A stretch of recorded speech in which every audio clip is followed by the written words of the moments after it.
Hi friends, welcome to my channel. ఈరోజు మనం ఎంతగానో ఎదురు చూస్తున్న cinema game changer. Ram Charan హీరోగా, డైరెక్టర్ శంకర్ డైరెక్షన్లో వచ్చిన ఈ సినిమా ఎలా ఉందో మన రివ్యూలో తెలుసుకుందాం.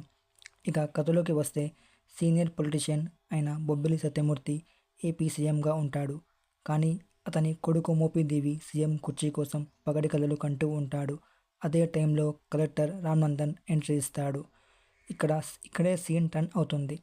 సత్యమూర్తి రామ్నందన్ని సీఎంగా అనౌన్స్ చేస్తాడు. దాని తర్వాత వచ్చే పరిణామాలు, మోపిదేవి చేసిన కుట్రలు, రామ్నందన్ చేసిన పోరాటం అంతా చాలా థ్రిల్లింగ్గా ఉంటుంది. అంతేకాదు, అప్పన్న క్యారెక్టర్లో రామ్ చరణ్ అద్భుతంగా యాక్ట్ చేశాడని చెప్పాలి. మొత్తానికి ఇది పొలిటికల్ డ్రామానే కాదు, ఒక సాలిడ్ ఎమోషనల్ ఎలిమెంట్ కూడా ఉందని చెప్పాలి. ఇక పర్ఫార్మెన్స్ గురించి మాట్లాడితే, రామ్ చరణ్ ఈ సినిమాలో రెచ్చిపోయాడు అంటే నమ్మండి. రామ్నందన్గా సీరియస్ అండ్ పవర్ఫుల్ లుక్లో కనిపించాడు. అప్పన్న క్యారెక్టర్లో అమాయకత్వంతో పాటు డెప్త్ చూపించాడు. ఈ సినిమా చూసిన ఫ్యాన్స్ అప్పన్న క్యారెక్టర్ని లైఫ్ లాంగ్ గుర్తుపెట్టుకుంటారు.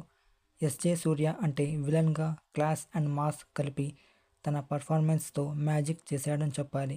చరణ్తో వచ్చిన సీన్స్ బాగున్నాయి.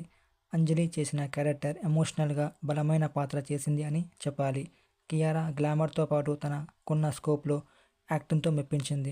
ఇక శ్రీకాంత్, బ్రహ్మానందం, సునీల్, జయరాం వంటి సపోర్టింగ్ క్యారెక్టర్స్ పర్వాలేదనిపించాయి.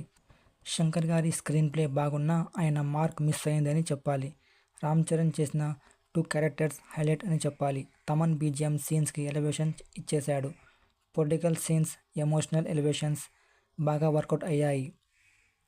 ఫస్ట్ 15 minutes స్లోగా అనిపించినా, జరగండి సాంగ్ విజువల్స్ అంత క్రేజ్ రీచ్ కాలేదు అనిపించింది. సెకండ్ హాఫ్లో కొన్ని సీన్స్ ప్రెడిక్టబుల్గా అనిపిస్తాయి. అప్పన్న క్యారెక్టర్కి మరింత స్క్రీన్ టైం ఉంటే బాగుండు అనిపించింది. ఫైనల్గా గేమ్ చేంజర్ పక్కా పొలిటికల్ డ్రామాతో పాటు మంచి ఎమోషనల్ టచ్ కూడా ఉంది. రామ్ చరణ్ అప్పన్న క్యారెక్టర్ తన కెరీర్ బెస్ట్ పర్ఫార్మెన్స్ అని ఇచ్చాడు. సో ఇది ఫోక్స్ నా రివ్యూ. మీ ఒపీనియన్స్ని కామెంట్ చేయండి. నచ్చితే లైక్ చేసి సబ్స్క్రైబ్ చేయండి. నచ్చకపోతే ఏమైనా తిట్టాలి అనుకుంటే తిట్టేయచ్చు. ఓకే, నెక్స్ట్ రివ్యూలో కలుసుకుందాం. Bye folks, happy Sankranti.